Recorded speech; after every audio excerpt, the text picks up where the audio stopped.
time. Sure. I remember going to school without no socks.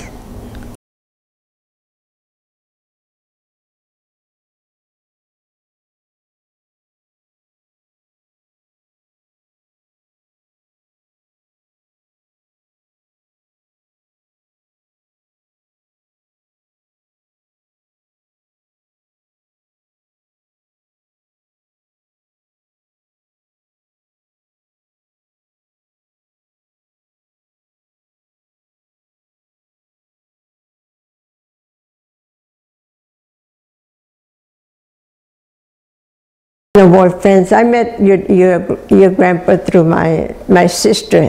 He was in her class. You know, I mean, in the same class. And so my sister had lots of boyfriends. and your grandpa was the one that would give them invitations to take us. You know, we all went. And she liked to dance with Jessie because Jessie was kind of short, you know. So she said, you dance with my sister, or we used to take another girl with us. There was a neighbor to the dance, and she said, oh, dance with Astra. It made us so mad because we were stuck with him, with your grandpa. She had a lot of boyfriends, and she danced with everybody, but when your grandpa was a good dancer, but then she wanted to change. And it used to make us real mad because we were stuck with your grandpa. That's how I met your grandpa. And my mother used to like this. Really? Used to like this. And I thought, you know what I thought of your grandpa? Being like my father, that he had the same characters about my father. He was kind, considerate, you know. You're too pretty to marry, Jessie, one of the guys said. And I said to myself, well, I don't think being handsome is the thing you marry for. You know, it's being who you are. That's what I thought then, and I still think that way. You're right. And you know, we used to go to the movies. He would come and we'd go to the movies from 2 o'clock to 5 or 6 o'clock, and I was home, and we were home. And she wouldn't let you stay out late? No, we just went to the dance on, I think it was on Saturdays. But we used to have, when we were growing up, my mama would let us have parties. She wouldn't let us go to parties, but we could have parties at home. Wow, that's nice. And we used to invite our friends. Then she accepted with the neighbors and our friends in school. But that was when we were a little older, you know. The day I was getting dressed to to be married, my sister had a little girl. She was about 3, but she was very smart. Everybody thought for the wedding. Out of all of a sudden she came, and Lucy, she said, you know what? When I make my first communion, when I go up and make my first communion, she said, I want you to give me your veil. I want you to save the veil. So when I make my communion, he said, I want to wear it. Can I have it? And I said, you know, she was so cute, and we loved her so much because she was a very smart little girl there. And I said, yes, you can have it. He said, and you know what? I said, you put it in the box because it'll be a long time before I make my first communion.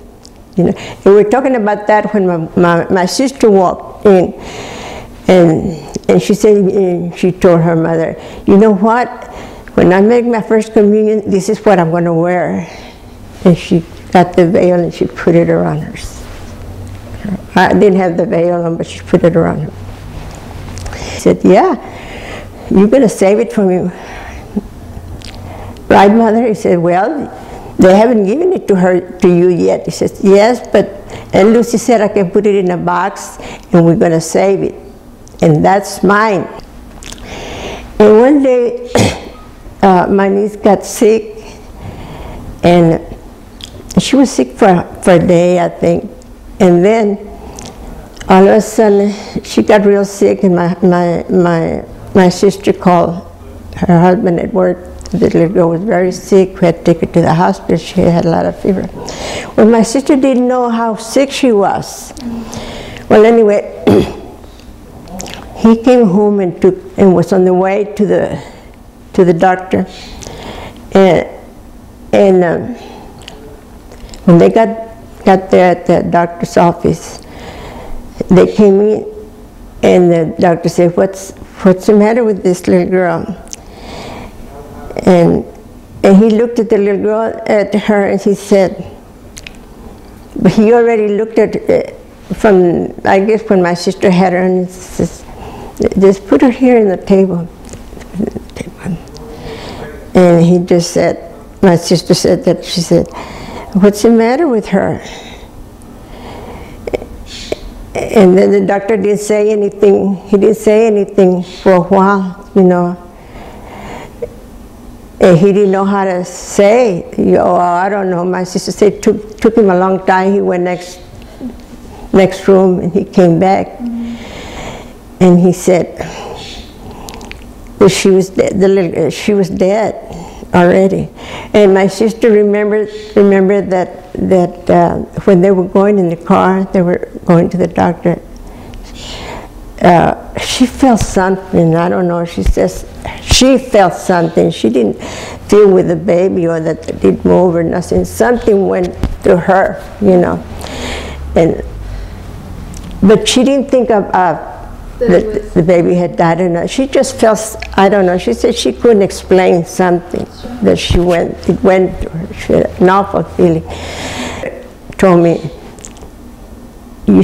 I remember so well, she said, in fact, my veil was still at my mother's house, you know. And she said, "Are you going to keep the promise of, you know, that she could have it?" I said, "Yes," I told her. "You know I did. You were there when I told her that she could keep it." And that little girl was buried with my veil. How does it make you But feel? it's so fun that she asked for it. You know, it just, without nobody telling her or nothing, because nobody talked about that, nothing.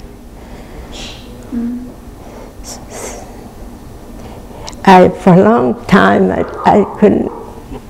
I couldn't get over it. I never thought that would happen. I was looking forward to seeing her with the first communion. I still see her little face and her reaction.